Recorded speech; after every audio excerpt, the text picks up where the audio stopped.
ada juga yang salah, bukan kiai tapi pakai baju kiai, memanfaatkan orang yang tulus ditipu. Ya, itu ada begitu itu. Ya, makanya kan sekarang ini lagi rame-ramenya soal nasab. Wah. Nasab gimana nasab? Kalau perdebatan nasab kepada Rasulullah SAW itu untuk mencari secara keilmuan referensinya di mana. Ini Syekh Ubaidillah itu punya anak siapa, jadi dari Syekh Muhajir kemana, Al-Uraidi kemana, itu bagus nyari silsilah secara akademik, itu bagus. Jadi menemukan benar mana yang silsilah kepada Rasulullah, itu bagus. Tetapi kalau kita mencari ini hanya untuk menghantam seseorang atau untuk hanya jadi polemik, apalagi dipolitisir, itu tidak produktif perdebatannya, ya, malah menjadi ketersinggungan, bahkan mungkin perpecahan di antara kita. Nah, karena itu apakah penting Pak membanggakan nasab? Mencari nasab itu penting karena kita bagian dari hifdzun nasl. Ini keturunan siapa, jelas keturunannya, itu jadi diperintahkan dalam Islam. Tapi sombong-sombongan dengan nasab, meskipun nasabnya kepada Rasulullah, itu tidak baik. Apalagi nasabnya nggak jelas, disombongin lagi. Ya. Tetapi nasab itu tidak lebih tinggi dari alim, dari ilmu. Yang lebih tinggi adalah ilmunya. Syukur-syukur habaib itu sudah keturunan Nabi, juga berilmu, maka dua-duanya. Tapi kalau harus dipisahkan antara ilmu dan keturunan Nabi, mana yang lebih tinggi Pak? Ilmu.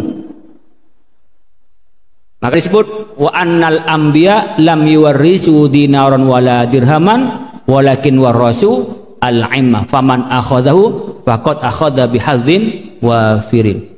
Al ulama warasatul anbiya. Ulama yang jadi pewaris. Di ketepatan ulama keturunan Nabi ya bagus, tapi ada keturunan Nabi menurut pandangan saya, kemudian ada ulama keturunan Nabi tidak baik, tidak berilmu, kemudian ada ulama orang biasa berilmu, mana lebih mulia Pak? Berilmu. Mohon maaf, saya akan sampaikan ini karena ini yang saya yakini dan yang saya pelajari. Faqad akhadha bihadzin wafirin. Dia sudah ngambil bagian dari Nabi sebagai keturunan, iya. Tapi yang lebih banyak kalau mengambil ilmu dari Nabi. Itu anbiya, bukan hanya pada Nabi Muhammad. Artinya kita nanti dekat kepada orang-orang yang kita cintai kalau imannya dan amalnya sama. Bukan karena keturunan. Nabi tidak pernah menjamin karena keturunannya itu pasti dapat syafaatnya. Yang saya tahu tidak. Kalau memang dia tidak beriman, nggak bisa. Ketika Abu Lahab itu ditalkin oleh Nabi apa? Untuk Nabi memberi syafaat, bukan karena kefamilian. Andaikan karena famili, dibiarkan sama Nabi itu, Nabi masih bisa untuk memberi syafaat. Tidak. Abu Lahab itu oleh Nabi yang dicegah oleh Abu Jahal pada saat nazak untuk mengucapkan syahadat bahwa dia akan bersaksi di hadapan Allah kalau dia adalah beriman. Tapi ketika tidak beriman, nggak bisa menolong. Nabi Nuh, Kan'an, putranya nggak beriman, nggak dapat. Makanya kita jangan kebawa dengan nasab. Menghormati Habib penting sebagai cucu Rasulullah. Iya. Wong kita anaknya guru aja yang ngajarin kita hormati, apalagi Nabi Muhammad yang bawa risalah. Tapi tidak berarti keturunan lebih tinggi daripada ilmu dan amal, enggak. Karena disebut illal ladzina amanu wa amilus sholihat wa tawasaw bil haqqi tawasaw bis sabr. Jadi itu semua la fi khusrin, semuanya dalam nyesat kecuali orang beriman dan beramal soleh. Kemudian disebutkan juga wa ma kana Muhammadun aba ahadim min rijalikum walakin Rasulullah wa khataman nabi. Jadi tidak bisa masuk karena keturunan itu menjadi prioritas di dalam keimanan kita, tidak. Yang prioritas dalam kita adalah iman dan amal. Tapi kita ini jangankan kepada cucu Rasulullah, kepada orang lain kita menghormati. Tapi jangan sampai nasab melebihi ilmu, iman dan amal. Jangan sampai. Ini akan mundur umat Islam yang sudah oleh Rasulullah SAW dibuka. Ayo umat Islam berjibaku, ayo umat Islam belajar, ayo. Nah tiba-tiba kita semua runtuh di depan nasab, habis. Karena nasab itu nggak bisa milih, ya. Mirip dengan kita kan nggak bisa milih mau hidung mancung atau mancung ke dalam, kan nggak bisa milih. Saya lahir di Madura, kan nggak bisa milih saya lahir di Mekah, nggak bisa. Jadi seakan-akan kita nggak bisa upaya untuk dekat kepada Allah. Allah memberikan ruang untuk dekat kepada Allah dengan apa? Dengan ilmu, iman, dan amal soleh. Menurut saya perdebatan nasab itu soal saya nasabnya kepada siapa, dicari masing-masing iya. Saya bukan sok-sokan, kata famili saya itu nyambung dari Aji Gunung ke Syekh Cendana, sama dengan Ki As'ad itu, Syamsul Arifin, kemudian ke Sunan Ampel, nyambung kepada Rasulullah. Tapi saya nggak berani bilang nyambung pada Rasulullah.